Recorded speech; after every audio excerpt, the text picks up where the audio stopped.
In April 2011, a horrifying tragedy unfolded in Nantes, France. The wife and children of nobleman Xavier Dupont de Ligonnès were found dead and buried underneath the family's back porch. The French press named the case L'Affaire de Ligonnès, or the House of Terror. What's worse, Xavier Dupont de Ligonnès had completely disappeared, making him the prime suspect in the murder of his own family. Our love and respect go out to all those who knew and loved the victims and all those affected by this case. Xavier, his wife Agnes, and their 4 children were seen as a picture-perfect family by those who knew them. Xavier Dupont de Ligonnès, the father, was a descendant of old French aristocracy. His father, Bernard Hubert Dupont de Ligonnès, was a count, and Xavier was very proud of his noble heritage. He even once said, "I think I've got a superiority complex, you could call it that. I belong to a group of people who are intelligent, determined, balanced, and in good moral and physical health. Such people are rare compared to the masses." Born in Versailles, he was raised in a strict upper-class Catholic society that was well-to-do but also conservative. Around the age of 10, his father grew tired of the society of Versailles and left the city, leaving Xavier in the care of his grandmother. But despite looking like a traditional aristocrat, Xavier craved adventure deeply. When he was 20 years old, Xavier met Agnes Hodder, another young member of the Versailles bourgeoisie. Although they claimed to be in love, Xavier wasn't ready to settle down and eventually left the town. Upon his return, he found that Agnes had become pregnant by another man. Despite the social norms, he married her anyway and adopted the boy as his own. But Xavier and Agnes didn't stay in Versailles. They spent the 1990s traveling around France as their family grew. In the early 2000s, they attempted to immigrate to Florida but were unsuccessful. Although the process lost the family a lot of money, they eventually settled down to what appeared to be a happy, quiet life in Nantes. Their eldest child, Arthur, was 20 years old in 2011 and enrolled in a private Catholic college nearby. Thomas, the second oldest at 18 and Xavier's first biological son, was studying music at college. Anne, their only daughter, was a pretty and intelligent 16-year-old who modeled for mail-order catalogs part-time while maintaining good grades at La Perverie, the private Catholic school she attended with Benoit. Benoit, just 13 at the time of his death, was popular and well-liked. Agnes, devoutly religious, worked as an assistant in a Catholic school. From an external perspective, the Dupont de Ligonnès family seemed to embody the ideal of a golden family from the aristocracy, living in a nice home with both parents seemingly successful in their respective roles. They were esteemed and well-regarded within their community and enjoyed the respect and admiration of others. But despite the appearance of an almost perfect couple, the couple had been having marriage problems as early as 2002.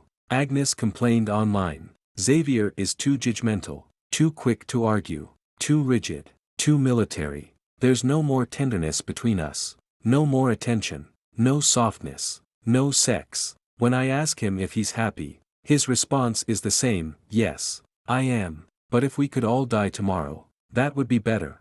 A suburban house in the French town of Nantes. It was here in the garden that police searching for a missing family made a grisly discovery: a severed human leg buried in the ground.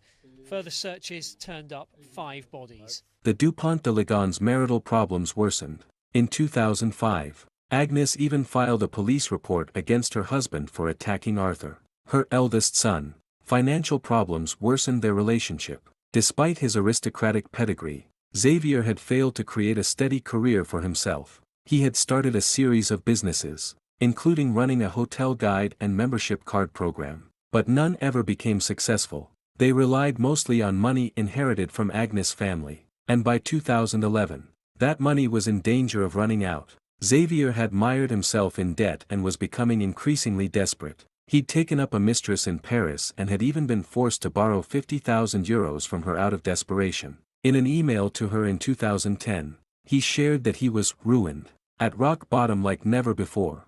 "I am awake almost every night with these morbid ideas, burning down the house after giving everyone sleeping pills, or killing myself so that Agnes gets €600,000. In any case, my life will end in the next few months if I don't get €25,000 immediately. Most of the time, I am not in a dream but in a nightmare, and I can't escape except, of course, by doing something radical and final.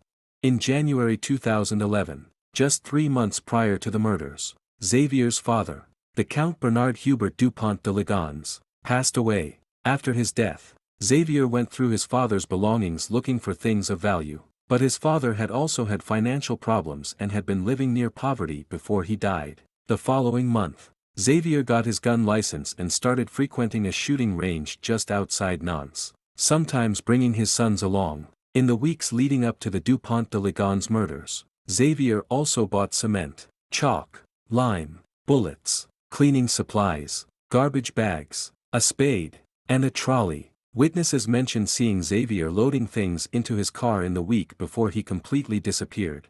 Xavier had also paid off some remaining debts, including the final bills for his children's private schools, before closing all the bank accounts in the Dupont de Ligonnès name. The lease on the family home had recently been terminated, and a final note was taped to the mailbox stating, "Please return all mail to sender. Thank you."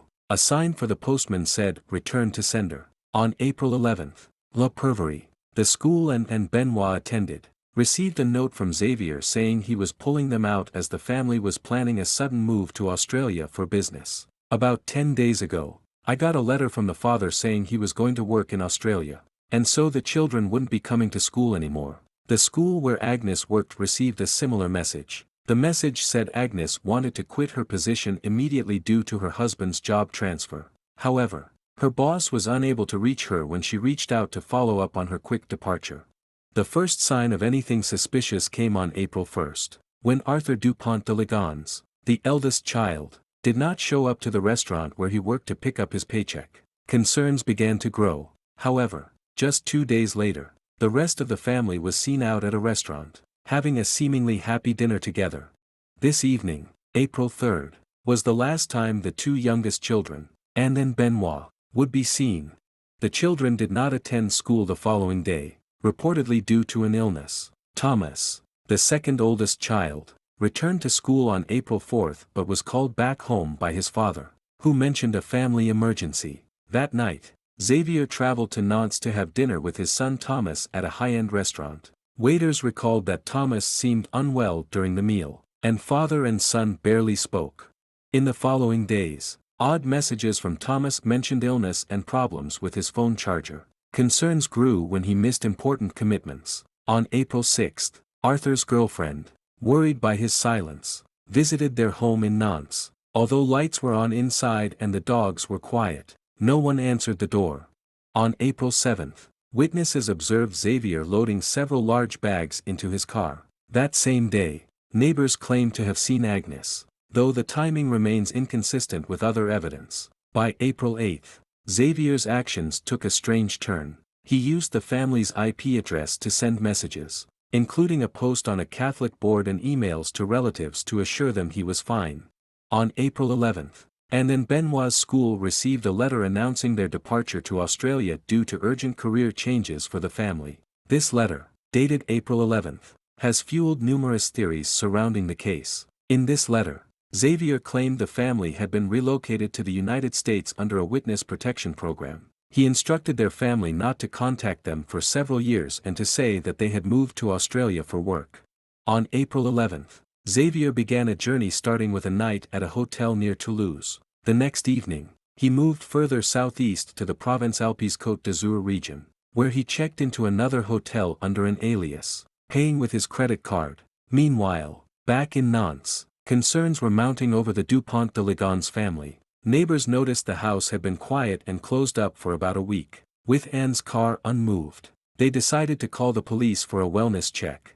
Upon entry, police found the house locked and unresponsive. Apart from some bed sheets removed and closet doors open, everything seemed normal, leading police to initially believe the family had left voluntarily. That evening, Xavier stayed at a hotel in the French Riviera, a place where he had history. Despite reaching out to a former girlfriend, they did not meet in person.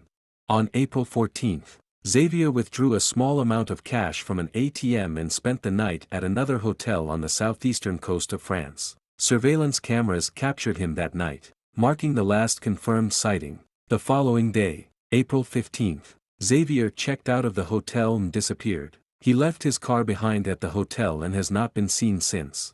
On April 15, after Xavier's disappearance and the unusual letter sent to family members, police conducted another search of the house. This time, they noticed that photos had been removed from picture frames, suggesting that whoever left did not plan to return. Despite these strange findings, nothing extremely suspicious was found.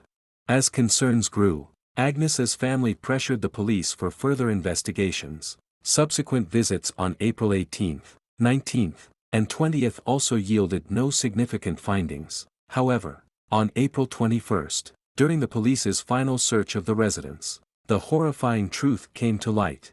The case of Xavier Dupont de Ligonnès and the tragic events at 55 Boulevard Robert Schumann sparked media frenzy and earned the nickname the House of Terror across French newspapers. Despite multiple search efforts over the years, including investigations in various countries and reports of sightings, Xavier remains at large. His whereabouts and fate continue to be a mystery, leaving behind a legacy of unanswered questions. Starting in June 2011, extensive searches were conducted within a 10-mile radius of Xavier's last known whereabouts, particularly focusing on caves. Despite the efforts of caving experts, no traces of Xavier were found. Subsequent searches in 2013 also concentrated on the mountainous regions nearby, yet these too yielded no definitive clues about his fate. In 2013, a body was discovered approximately 12 miles from where Xavier was last seen, which led to speculation. However, inconclusive results from the autopsy ruled out the possibility that it was Xavier. Another discovery in 2015, confirmed through DNA testing, also determined that the body did not belong to him. Despite these false leads, the common belief among investigators is that Xavier likely took his own life, with suicide standing as the primary theory regarding his disappearance. Investigators believed his final journey to southern France, particularly around Roquebrune-sur-Argens, was possibly intended as an area to disappear. The area's rugged terrain, with cliffs, mountains, and crevices, seemed sufficient to hide a body. This fueled the belief that Xavier may have planned the trip not to escape but to vanish on purpose. In July 2015, nearly 4 years after his disappearance, a potential lead emerged when a photograph believed to be of his 2 sons was sent to a journalist. The back of the photo bore a handwritten note stating, "I'm still alive," along with a date and Xavier's name. However, the authenticity of the letter could not be verified, and police were unable to trace its origin definitively. Then, in 2018, police received a tip that Xavier was hiding in a monastery in Roquebrune-sur-Argens, possibly disguised as a monk. This tip sparked a police raid on the monastery, but their search did not uncover Xavier, turning out to be a case of mistaken identity. The most infamous sighting of Xavier since his disappearance occurred on October 11, 2019. And resulted in an arrest that sparked widespread attention and speculation. Police in London received an alert through advanced passenger information forms, which indicated that a passenger traveling from Paris to Glasgow had used a stolen French passport. This triggered concerns that the passenger might be Xavier and prompted French authorities to prepare for his arrival at Charles de Gaulle Airport. However, the man unexpectedly changed his flight and arrived in Glasgow a day earlier. Scottish police intercepted the man and took his fingerprints, which initially led them to believe they had apprehended Xavier. This news created a media frenzy, celebrating the apparent end to a lengthy manhunt. However, doubts emerged upon reviewing CCTV footage at the airport, where police noted significant inconsistencies in appearance between the detained man and Xavier. Subsequent fingerprinting and DNA tests definitively proved that the man was not Xavier but a 69-year-old French national with Portuguese origins, traveling to visit his Scottish wife. This case led to criticism toward the French media and police for announcing Xavier's arrest without thoroughly verifying the man's identity.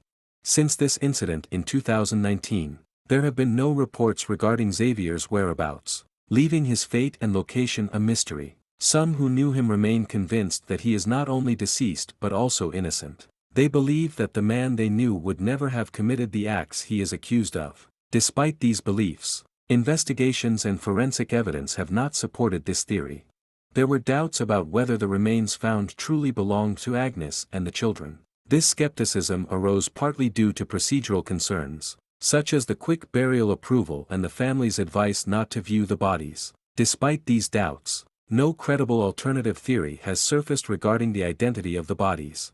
Christine, Xavier's sister, presented several arguments challenging the official narrative surrounding her brother's case. She highlighted an email Xavier allegedly sent in 2010, where he speculated about potential accidents that might happen to his family in the future. The email ended with a statement expressing hope that his family would not believe he caused these accidents on purpose, even if the evidence suggested otherwise. Christine and her husband interpreted this email as evidence of a potential conspiracy against him, suggesting that someone may have been plotting to frame him or implicate him in some way.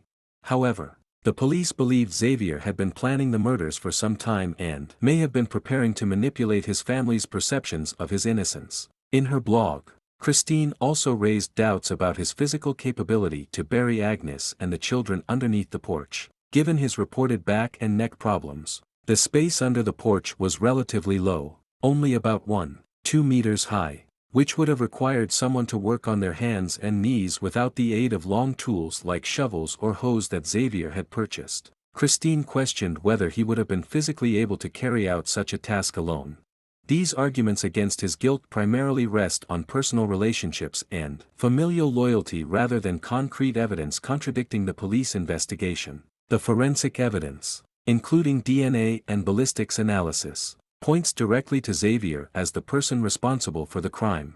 So what could have led Xavier to such a point? There are several important factors that might explain his motive. Despite his noble title of Count, his aristocratic lineage did not come with wealth or power in modern times. The French Revolution had abolished the legal privileges of the nobility, and many families, including Xavier's, had lost their ancestral wealth over the centuries. Xavier attempted a fresh start in the United States in the early 2000s, likely seeking better prospects or a new beginning. However, this move failed, and the financial strain from this setback may have worsened his mental state. Back in France, Xavier portrayed himself as a successful businessman, but in reality, his ventures were not profitable. Taking drastic actions could be interpreted as an attempt to regain control over a life he perceived as spiraling out of control. It could also have been a misguided attempt to protect his family from perceived threats or to escape mounting pressures and failures. By the end of the 2000s, it was becoming clear that the money was drying up, and he would eventually have to leave behind aspects of his aristocratic life, such as their nice home. However, according to friends and family, what was more important to Xavier was his pride. He didn't want to be revealed as a fraud or someone unsuccessful, especially not to his children. The death of Xavier's father, Hubert, in January 2011, just 3 months before the tragic event, was an important event in his life that some believe may have influenced his actions. Hubert's passing left Xavier searching through his father's belongings, reportedly looking for money or valuables that might have been stashed away, but he found none. Instead, he came across a rifle, which was later used in the crime. The fate of Xavier remains one of the biggest unsolved mysteries in recent French history. Despite extensive investigations and numerous reported sightings over the years, Xavier managed to evade capture, and his whereabouts remain unknown. Initially, the police believed he committed suicide, likely in the forests near Roquebrune-sur-Argens, where he was last seen. However, the proximity of Roquebrune-sur-Argens to the sea and its well-connected transportation links raised the possibility that he could have left France undetected. Xavier could speak French, English, and Spanish, which would have enabled him to potentially blend into some countries abroad. There are many theories as to where Xavier might be hiding. Some believe he fled to Latin America on a cargo ship, while others suggest he underwent plastic surgery and has been living in Scotland all this time. The challenge in this case is that Xavier's appearance is not distinctive. He looks somewhat like everyone else, with no strong features, making it difficult to identify him.